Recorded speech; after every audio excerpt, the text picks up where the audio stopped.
שמעו, אנחנו צריכים לדבר. משהו בתעשיית הגיימינג מרגיש שבור. לא ברמה של עוד משחק שלא הצליח, אבל ברמה שהיא כבר מתחילה לראות לעצמה ברגל שוב ושוב באותם מקומות בדיוק. וזה לא סטודיו אחד שנכשל. זה כבר דפוס שחוזר על עצמו כמעט בכל החברות הגדולות. כאילו כולן מתקדמות באותו כיוון ומגלות מאוחר מדי שזה לא מחזיק. אני לא רוצה להרחיב ולרדת יותר מדי על הייגארד והכישלון שלו, אבל זה סימפטום נהדר. סטודיו אינדי שהוקם מפליטי Apex Legends, Titanfall ו-Call of Duty, וזה מה שיצרתם? עוד שוטר גנרי? אני לא מנסה לומר שהייגארד היה גרוע, כי הוא לא. הוא היה תקין, בלי באגים, ויש כאלה שאפילו נהנו ממנו. בהשוואה לשאר המשחקים שאני אזכיר, הוא אפילו היה חינמי. וחוץ מזמן יקר, אף אחד לא באמת איבד שום דבר. אלא אם כן הוא בחר לקנות שיט בחנות הדיגיטלית. אבל הוא פשוט לא הצליח לרגש אף אחד. וזה בדיוק העניין. השוק כבר כל כך רווי, שהרבה מהמשחקים מרגישים כמו וריאציות על אותו רעיון. כולם מנסים לרדוף אחרי המודל הזה של Game as Service. אבל כמעט אף אחד לא עוצר לשאול אם כל המאמץ הזה בכלל יוצר משהו שבאמת מצדיק את עצמו, או באמת מבדיל את עצמו מכל השאר. ופה מתחילה הבעיה האמיתית.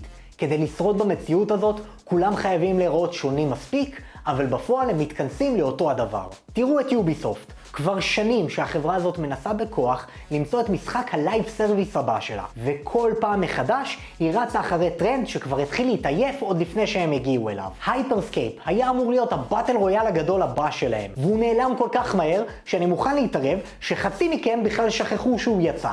אחר כך היה את אקס דיפיינט.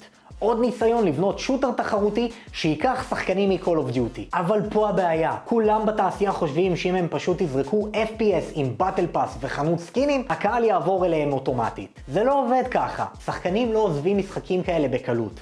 משחקים כאלה כבר מתפקדים כמו קבוצת כדורגל.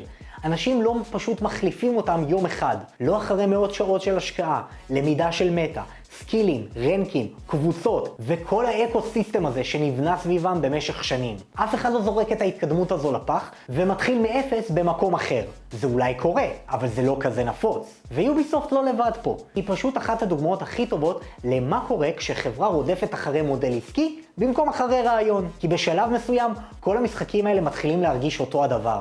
עוד באטל פאס, עוד חנות, עוד לייב סרוויס ל10 שנים, אבל בלי שום דבר שבאמת גורם לאנשים להתרגש. וגם סוני, שבדרך כלל יש לה סינגלים חזקים ומושקעים, גם אם הם מאוד נוסחתיים, נכנסה עמוק לניסיונות לייב סרוויס, וזה פשוט לא יושב לה טוב. קונקורד התרסק כל כך מהר, שכבר שבועיים אחרי ההשקה שלו, סגרו לו את השרתים, והכיוון של מרתון לא נראה יותר טוב. משחק שאף אחד לא באמת ביקש או חיכה לו. רק לאחרונה דובר גם על הפסדים של $560 מיליון סביבו, וזה כבר מרגיש כמו עוד ניסיון להיכנס בכוח לז'אנר שלא מתאים לקהל שלו. סוני פספסה פה משהו בסיסי. הקהל שלה, זה שקונה אקסקלוסיבים, מגיע בשביל חוויות סינמטיות, לא בשביל להפוך לשחקני FPS תחרותיים. לזכותה ייאמר שהיא כן הצליחה עם Helldivers 2, אבל גם שם מדובר בהצלחה מאוד קהילתית.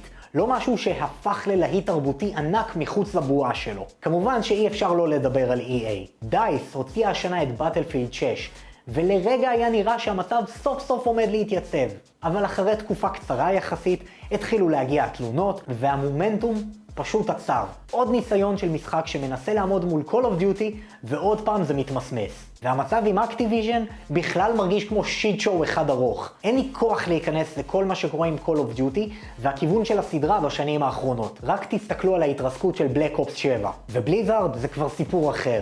Overwatch 2 הגיע עם הבטחות ליותר תוכן, יותר עומק, לסינגל פלייר. בסוף היא סגרה את המשחק הראשון, השיקה את המשחק השני, רק כדי להוריד את השתיים מהטייטל ולחזור לאחד?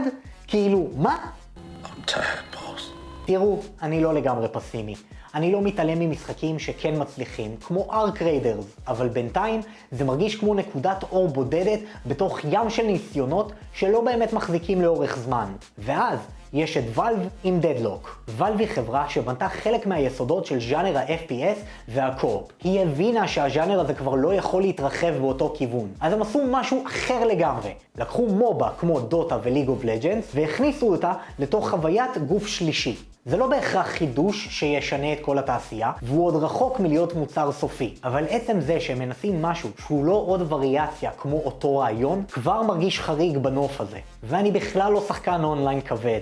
אבל כל המצב הזה גורם להרגיש שכל המשאבים בתעשייה הולכים לאותו כיוון, שוב ושוב, במקום אולי להשקיע בחוויות אחרות, כי בסוף התעשייה הזאת חייבת להראות צמיחה מתמדת, וכשזה המצב, כולם רצים אחרי טרנד שמכניס כסף, במקום אחרי רעיון שמרגיש חדשני באמת. וזה לא חדש. פעם זה היה משחקי מכות, ארינה שוטרס, היום זה לייב סרוויס, מחר זה יהיה משהו אחר. והחלק הכי מייאש הוא שיש גם קהל שממשיך להזין את זה, בין אם במודע ובין אם לא. איפה כן יש תקווה? אינדי. יותר משני עשורים שהסצנה הזאת מייצרת משחקים מדהימים, צוותי פיתוח קטנים, רעיונות יותר חופשיים, פחות פחד לנסות דברים מוזרים, או פשוט לעשות משהו כיפי בלי לחשוב על מונטיזציה בכל פינה. וזה בדיוק ההבדל. במקום לשאול איך אנחנו הופכים את זה למערכת שמכניסה כסף לאורך זמן, הם עדיין שואלים לפעמים איך עושים שזה יהיה פשוט כיף לשחקן. זוכרים מה זה כיף? כי לי זה נראה כמו משהו שהחברות הגדולות קצת שכחו בדרך.